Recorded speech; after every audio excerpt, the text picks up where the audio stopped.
नमस्कार. आमच्या या यूट्यूब चॅनलमध्ये आपलं सहर्ष स्वागत.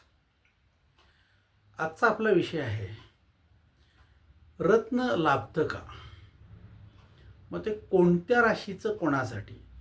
या सदरामध्ये आपण वेगवेगळ्या राशीचे रत्न त्या त्या राशीला लाभतात का नाही याबद्दल चर्चा करत होतो. आजचं रत्न आहे पोळ. हे कोणत्या राशीचं रत्न आहे असं जर विचारलं तर मी सांगेन 2 राशींचं. म्हणजे मेष राशीचं, कारण तिचा स्वामी मंगळ, आणि दुसरी वृश्चिक रास, तिचा सुद्धा स्वामी मंगळच. मग ह्या दोन्ही राशींचं जे आहे ते पोळच, कारण मंगळाचं रत्न पोळ. मग राशीवरून जर आपण ते घातलं तर आपल्याला लाभतं का हे पाहावं लागतं. मग आज आपण बघणार आहोत, यापूर्वीच्या एका व्हिडिओमध्ये आपण बघितलं की मेष राशीच्या लोकांना ते लाभतं का नाही हे कसं तपासायचं. आज आपण पाहणार आहोत वृश्चिक राशीच्या व्यक्तीला हे रत्न कसं लाभतं किंवा लाभतं का नाही हे आपण कसं शोधायचं. आणि मग तुम्ही ते रत्न वापरावं का नाही, कारण त्याच्यावर नेहमी खर्च केला तर ज्यावेळी ते आपल्याला नको असेल त्यावेळी त्याचं मूल्य 0 असतं. मी नेहमी सांगतो तुम्हाला, एक 5 ग्रॅमची अंगठी विकत घेतली आणि आपल्याला नको असेल आणि आपण ती विकली तर काय, एक 50,000ची असेल तर आपल्याला 45,000 तरी 100% मिळतात. परंतु 20 रुपयापासून 20,000पर्यंत रत्न घेतलं आणि आपल्याला नको असेल तर त्याचे 10 रुपये सुद्धा परत मिळणार नाहीत आपल्याला, कारण ते कोणी घेणारच नाही आहे. 0 मूल्य त्याचं. असं जर होत असेल तर ते घेताना आपण 10 वेळा विचार करायचा की आपल्याकडचा पैसा हा वाया जाणार नाही ना. म्हणून आपल्याला ते लाभतं का, आणि आपल्याला आत्ता राशीला आपल्या ते लाभणार आहे का, आपण कोणत्या वयात आहोत आणि आपलं नक्षत्र कुठलं आणि त्या नक्षत्राची आत्ताची दशा कुठली आहे, हे सगळं त्रांगडं आपण जोपर्यंत पाहत नाही तोपर्यंत आपल्याला ते रत्न लाभतं का नाही हे कळत नाही. त्यामुळं आज आपण विचार करणार की वृश्चिक राशीच्या व्यक्तींसाठी का, तर वृश्चिक राशीमध्ये 3 नक्षत्रांचा अंतर्भाव आहे. पहिलं नक्षत्र आहे विशाखा. हे नक्षत्र जे आहे त्यात 4 चरण आहेत, 1 2 3 4. ह्यातला फक्त 4था चरण हा वृश्चिक राशीशी निगडीत आहे. पहिला, दुसरा आणि तिसरा चरण हे तूळ राशीशी निगडीत आहेत. म्हणजे विशाखा नक्षत्र हे फक्त 25% या राशीमध्ये आहे. ज्यांचा 4था चरण आहे त्यांनीच फक्त विशाखा नक्षत्राच्या वृश्चिक राशीच्या लोकांनी विचार करायचा, बाकीच्यांनी तूळ राशीबद्दल विचार करायचा. आता प्रश्न असा आहे की त्याच्या पुढची 2 नक्षत्र म्हणजे अनुराधा हे पूर्ण नक्षत्र, म्हणजे 4ही चरण या राशीमध्ये आहेत, आणि शेवटचं ज्येष्ठा नक्षत्र याची 4ही चरण या राशीमध्ये आहेत. म्हणजे विशाखा, अनुराधा आणि ज्येष्ठा या राशींना जर काही प्रॉब्लेम असेल तर आपण त्याला पोळ वापरतो. पण आपणच नव्हे, आत्ता काय झालंय, व्यक्ती एका माणसाकडे कधी जात नाही, कारण तिचा स्वतःवर विश्वास नाही, त्यामुळे ती कुणावरच विश्वास ठेवत नाही. मग माझ्याकडे येणारे लोक आहेत, त्यांचा माझा अनुभव असा की माझ्याकडे येण्यापूर्वी ते 4 लोकांकडे जाऊन आले असतात, आणि त्या यूट्यूबला, गुगलला जाऊन सगळं सर्च करून, तपासून, 4 पुस्तकं वाचून, ह्या सगळ्या गोष्टीचा अभ्यास करून मग आपल्यापुढे येतात आणि मग आपल्याला प्रश्न विचारत बसतात. म्हणजे त्यांना इतकं फिरून सुद्धा अजून त्यांचं मत फिक्स करता आलेलं नाही. हा आजचा सगळ्यात मोठा प्रॉब्लेम आहे. म्हणजे डिसिजन मेकर आपण नाहीतच. मग आपण वेगवेगळ्या वेळी चर्चा करत बसतो आणि मग कोण काय सांगतंय, कोण काय सांगतंय, प्रत्येकाची तपासाची पद्धत वेगळी आहे. याचं कारण असं की प्रत्येकाचा अँगल वेगवेगळा असतो आणि त्याप्रमाणे तो, ज्याला जे शिकवले त्याप्रमाणे तो मोजत राहील. आता प्रश्न असा आहे की आपण कसं मोजायचं. आपण मोजण्याची आपली पद्धती ठरलेली असली पाहिजे, कारण आपण कशासाठी करणार आहोत हे पण ठरलं असलं पाहिजे. आता हे जे पोळं आहे हे मंगळ ग्रहाचं अशुभ परिणाम जे असतात ते कमी करण्यासाठी वापरलं जातं.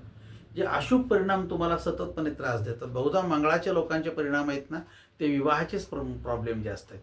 कारण ह्या मंगळामुळे विवाहाचे प्रॉब्लेम एक तर वय वाढत राहतं आणि होत नाहीत किंवा जमत नाहीत असा एक असू शकतो, किंवा विवाह होत तर त्या लोकांना मंगळ आहे म्हणून स्वतःला त्यांनी फीड केल्यामुळे मानसिकदृष्ट्या ते कमकुवत होत जातात. हा एक प्रश्न आहे.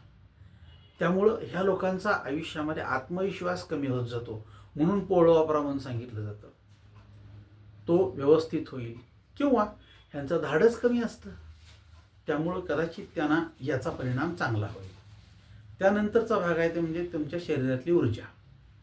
ही शरीरातली ऊर्जा जी आहे ती कार्यान्वित होण्यासाठी या पोळ्याचा फायदा होतो. आता हे पोळं जे आहे ते तुमच्या शरीरातली ऊर्जा कार्यान्वित करतं आणि तुम्हाला चांगल्या प्रकारे कार्यक्षम करतं, म्हणून देखील पोळं लोक वापरत आहेत.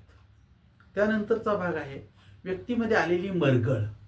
एखाद्या गोष्टीला आपण म्हणतो बघा, खूप थंडी आणि मरगळ आली, मग जरा उन्हात बसला की त्याला एकदम बरं वाटतं.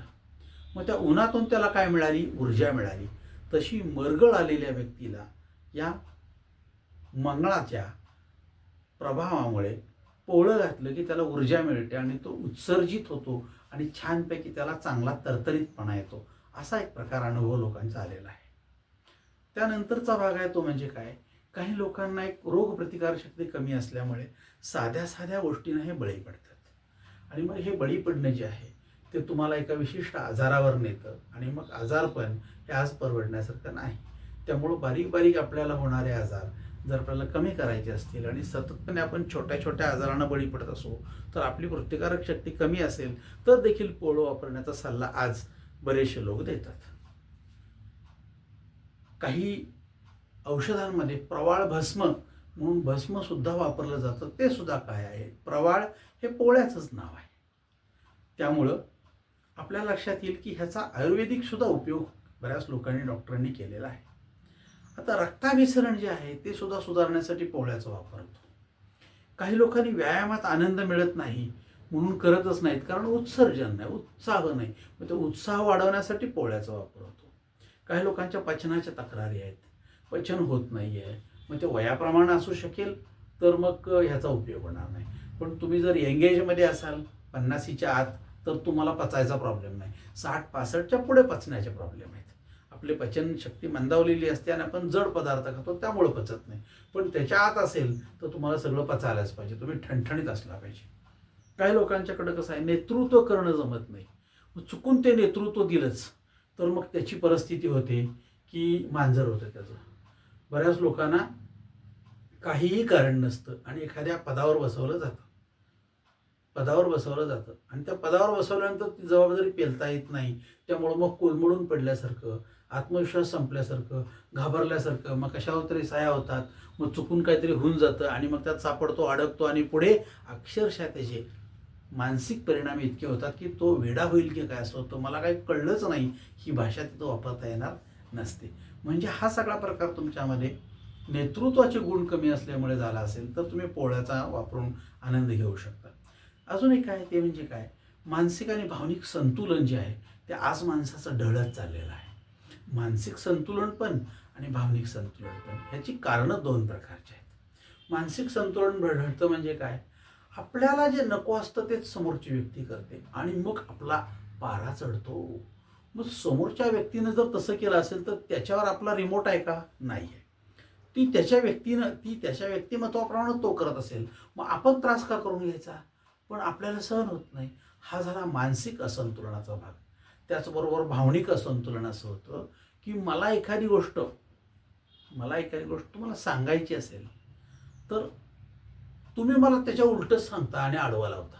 मग असं जर असेल तर त्याला भावनिक संतुलन जे आहे ते लोकांचं कमी होत जातं आणि भावनिक संतुलनामध्ये आपल्याला अडचणी एवढ्या येतात की आपल्या भावना दुखावल्या की आपल्याला त्या दाखवता येत नाहीत, बोलता येत नाहीत, रडता येत नाहीत, पण ते जिरवताही येत नाहीत आणि मग आपलं भावनिक संतुलन जे आहे ते मानसिक संतुलनामध्ये मिसळतं आणि मग माणूस कोलमडायला लागतो, व्यसनाधीनतेकडे जातो, चुकीच्या गोष्टी करायला लागतो, हातातलं काम संपलं जे आहे ते करायला वाटत नाही, हात तरतरायला लागतात, हा लिखाण करता येणार नाही. म्हणजे हा सगळा प्रॉब्लेम, गाडी चालवत असेल तर लक्ष गाडीकडे राहत नाही. हे सगळे मानसिक आणि भावनिक संतुलनाचे आज तोटे आपण बघत आहोत. ह्या सगळ्याला कारणीभूत काय असेल तर आपल्याकडे होणारे मानसिक आणि भावनिक आघात आपण तर ते कमी करू शकत नाही. मग अशा वेळी आपण पोळं वापरू शकतो. म्हणजे हा सर्वात मोठा माणसाला एक आधार देण्याचा, मानसिक म्हणजे काय तर ह्यामध्ये मानसशास्त्रीय आधार देण्याचा सगळ्यात मोठा भाग त्याच्यामध्ये आहे की मी पोळं घातलं, माझं असं काय होणार नाही, मला हा त्रास होणार नाही. हा एक मानसिक आधार असतो आणि मानसिक आधार माणसाला अत्यंत चांगल्या प्रकारे सांभाळून घेतो आणि त्यामुळं आपण चांगलं जगणं हे आपण अनुभवू शकतो. म्हणून व्यक्तीची जर हे जे भावनिक आणि मानसिक संतुलन सांभाळायचं असेल तर तुम्हाला पोळं घालणं हे अतिशय उपयुक्त आहे. आता काही व्यक्तींना असं होतं की त्यांच्या वयाप्रमाणे त्या व्यक्ती एका ठराविक अनुभवातून गेल्यानंतर त्या समंजस व्हाव्यात असा समज असतो आपला, पण होत नाही समंजस. मग त्यावेळेला काय होतं, त्यांचं मानसिक आणि भावनिक संतुलन संपतं. कित्येक तरी वेळा आपण असं बघतो की अगदी 10 वर्ष क्रिकेट खेळायला माणूस आता शेवटच्या एका मॅचमध्ये 4च एक किंवा 2 ओव्हर राहिली तर त्याला चांगलं खेळायचं आणि एकही विकेट शिल्लक नाहीये. त्यावेळी तो जबाबदारीने खेळवून जातो आणि चेंडू उसळता पडला की हा हुक मारतो आणि आउट होतो. अरे मी असं खेळायला नको होतं. म्हणजे आपलं मानसिक आणि भावनिक संतुलन इतक्या अनुभवानंतर सुद्धा स्थिर होऊ शकत नाही, टिकू शकत नाही, आपल्याला आधार देऊ शकत नाही. हे विशेष वैशिष्ट्य आहे.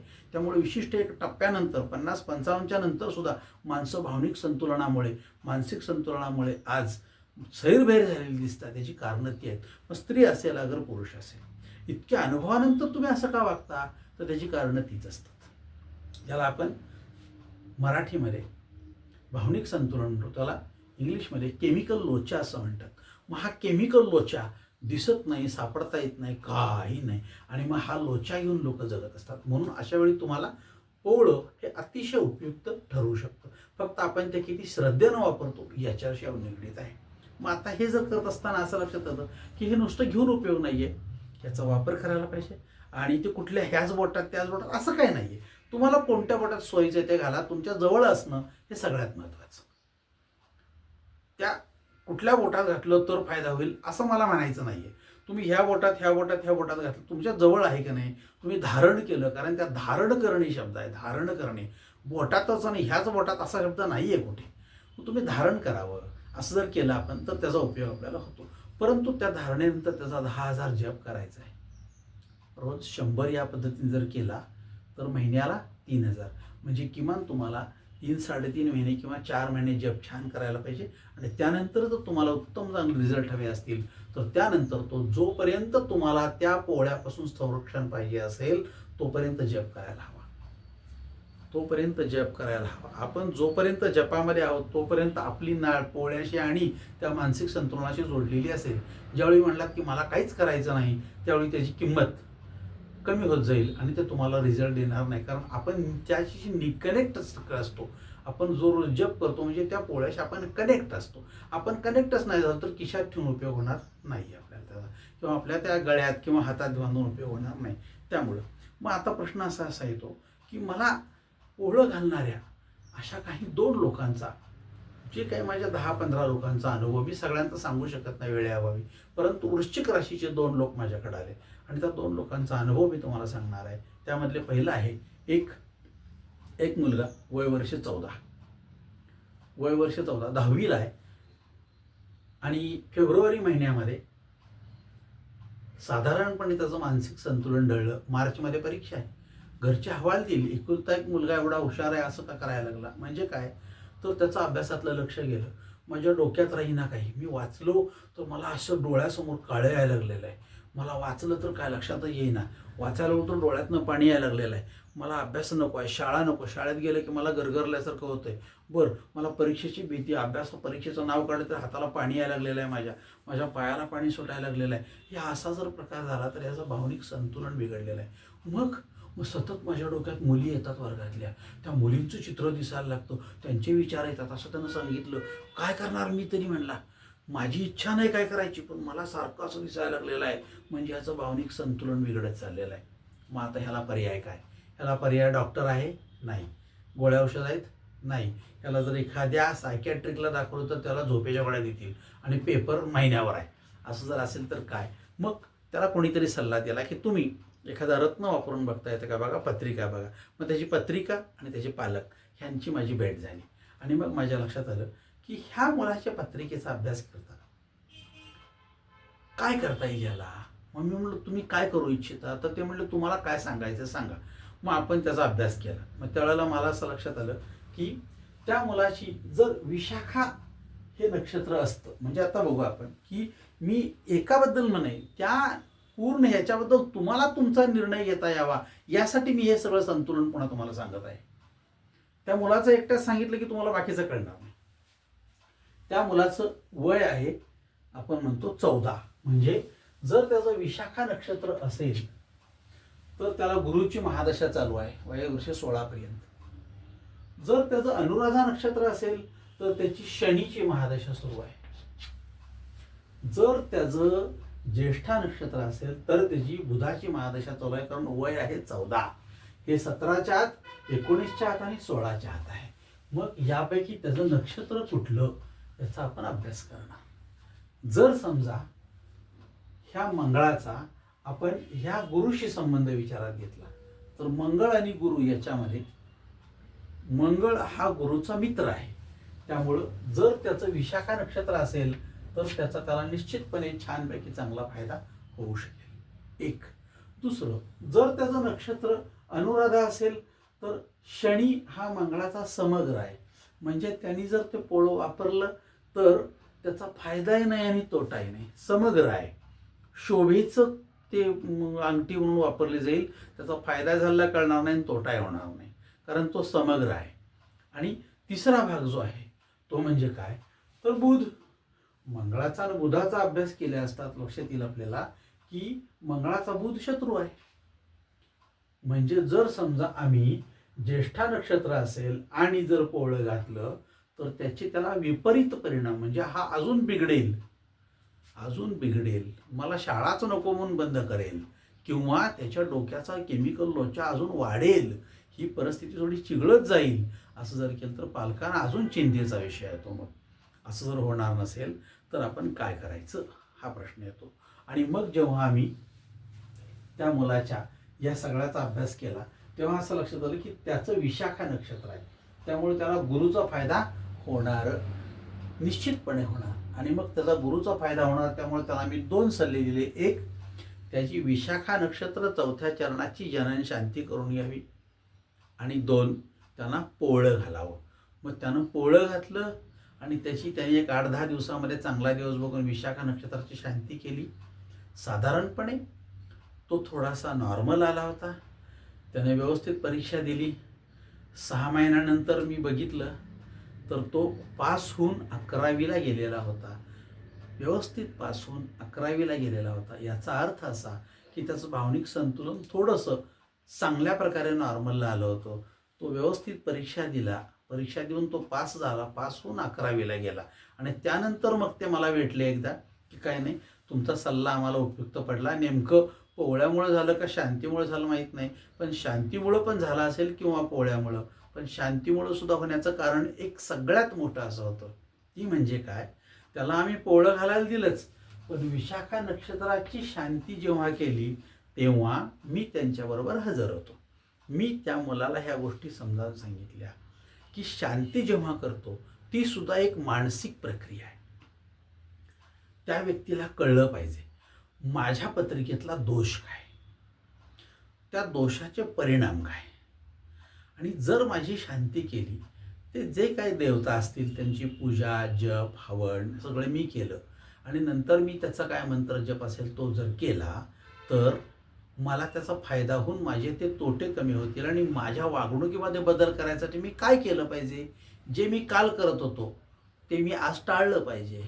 त्यातल्या काय चुका मी टाळल्या पाहिजेत हे जर मी ऐकून घेऊन, म्हणजे त्यानं ऐकून घेऊन जर त्या टाळल्या तर निश्चितपणे कमी होणार आहे. तेच केलं त्याला, ज्याला आपण काउन्सिलिंग, समुपदेशन म्हणतो. शांतीबरोबर समुपदेशन अत्यंत गरजेचं आहे. नाहीतर नुसत्या शांत्या करून फरक पडेल असं मला वाटत नाही. त्यामुळे त्याची शांती झाली, समुपदेशन झालं आणि त्यानं पोळं घातलं आणि 6 महिन्यानंतर तो अतिशय नॉर्मल झाला. त्याचे वडील म्हणाले की मला इतका आनंद झाला की ते बाहेरगावी नोकरीला आहेत, मी नोकरी सोडून यासाठी बसणार होतो, पण नाही, आता मला निश्चितपणे आनंदी वाटेल.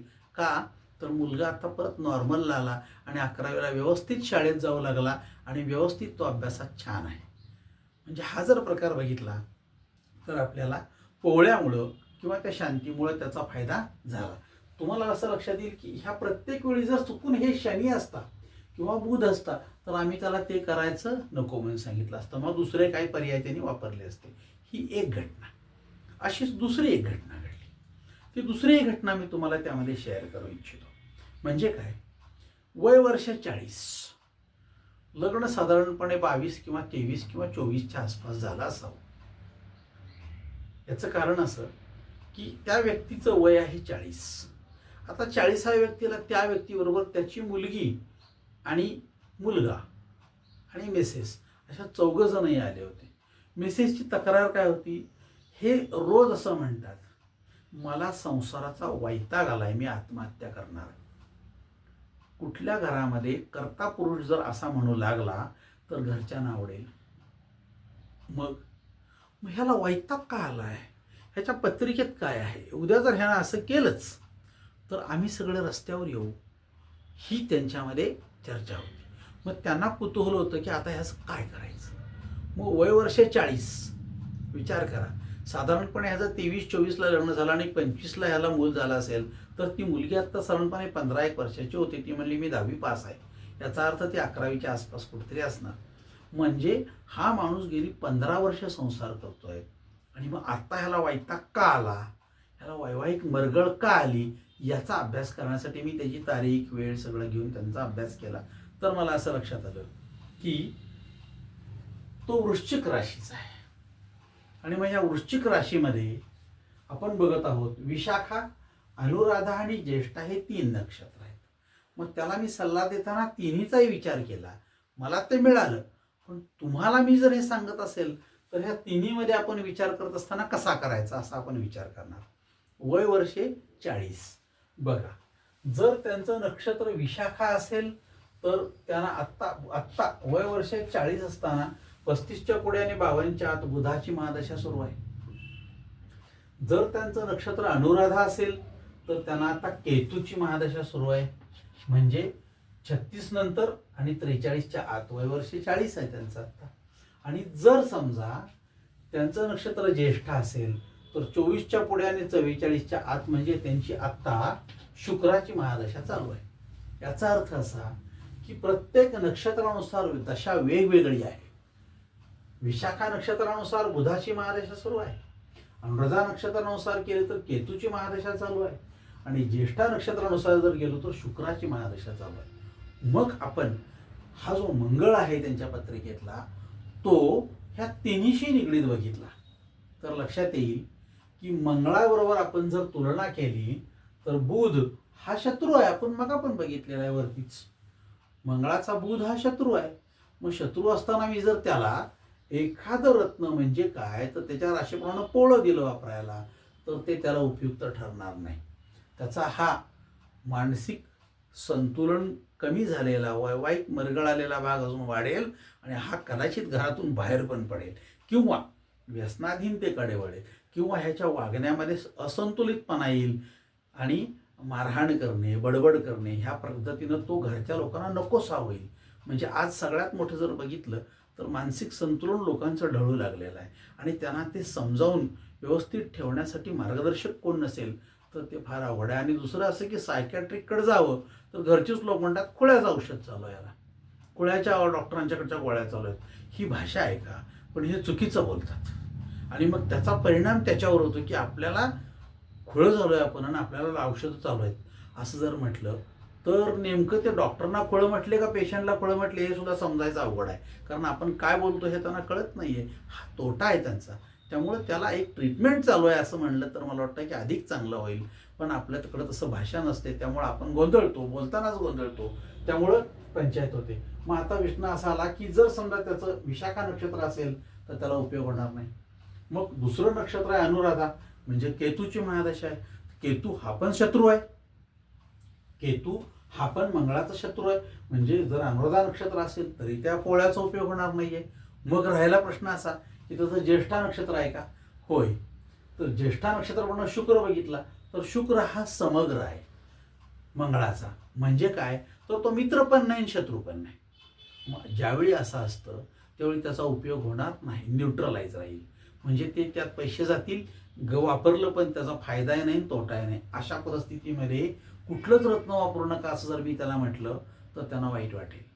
मग आम्हाला काहीतरी वापरायला द्यास की मग नवग्रहाची अंगठी तर घालतो, निदान मग एखादा साधी कुठली तर अंगठी घालतो. मग त्याच्या पर्याय काय ह्याला? मग त्याचा पर्याय सांगितला की त्याला मी सांगितलेला पर्याय असा की त्याचं होतं ज्येष्ठा नक्षत्र. आणि ज्येष्ठा नक्षत्र जे आहे त्याची जनन शांती असते, त्यांना आजपर्यंत कोणी सांगितलेली नव्हती. मग ज्येष्ठा नक्षत्राची जी आहे ती त्याची जनन शांती इतक्या उशिरा वयाच्या 40व्या वर्षी सुद्धा ती चांगल्या पद्धतीने जर केली तर माणूस बदलतो, हा अनुभव आहे. कारण हे मानसशास्त्र आहे. मग त्याचं मानसिक संतुलन जे आहे, वैवाहिक मरगळ ही जर कमी करायची असेल तर त्याच्या पत्रिकेचा अभ्यास केल्यावर लक्षात आलं की त्याच्या पत्रिकेतला कुंडलीतला शुक्र नीचेचा आहे. शुक्र नीचेचा आहे. त्यामुळं त्याच्या तोंडामध्ये जी भाषा येणार ती अशी चुकीची येणार. रामकृष्ण हरी म्हणणार नाही, तो एखाद दुसरी सणसणीत शिवी देईल. मग ह्या सगळ्या परिणामामुळे त्याच्या डोक्यावर होत जातो परिणाम. मग त्याची शांती करणं गरजेचं आहे. मग ह्यांना हे पटवून दिल्यानंतर त्यांनी त्याची शांती केली आणि त्याचं काउन्सिलिंग म्हणजे समुपदेशन केलं की ही शांती का करायची, कशासाठी, आणि ती केल्यावर त्याचे फायदे काय आहेत, त्याच्या देवता कुठल्या, आणि ती केल्यानंतर तू कोणता जप करायला पाहिजे, हा सगळा अभ्यास केल्यानंतर त्यानं ते केलं. आणि 6 महिन्यानंतर तो अतिशय व्यवस्थित झाला आणि मला येऊन सांगून गेला. काय सांगून गेला असेल तर, मला आता वैवाहिक मरगळ कमी होऊन मला आता ह्या सगळ्यांच्या बरोबर राहायला आनंदी वाटेल. दर संडेला मी सगळ्यांना घेऊन मस्तपैकी रंकाळ्याला फिरायला ह्या सगळ्यांना जातो आणि वैवाहिक सुख सगळी छान अनुभवतो. मुलं बाळं अतिशय मला काय करतात, कोडकौतुक करतात. आणि हा जर प्रकार बघितला तर त्यांचा लळा वाढला आहे. ते म्हणत नाहीत आमचा बाबा वेडा आहे. इतकं चांगलं झालं. याचा अर्थ असा की त्याच्या आयुष्यामध्ये, त्याच्या घरामध्ये आनंद निर्माण झाला. अशी सुद्धा कारणं त्यामुळे येतात. पण हे न विचारता त्यांनी पोळं घातलं असतं तर त्याचा काहीच उपयोग झाला नसता आणि त्याची मरगळ तशीच राहिली असती तर कदाचित याचे परिणाम वेगळे जाणवले असते.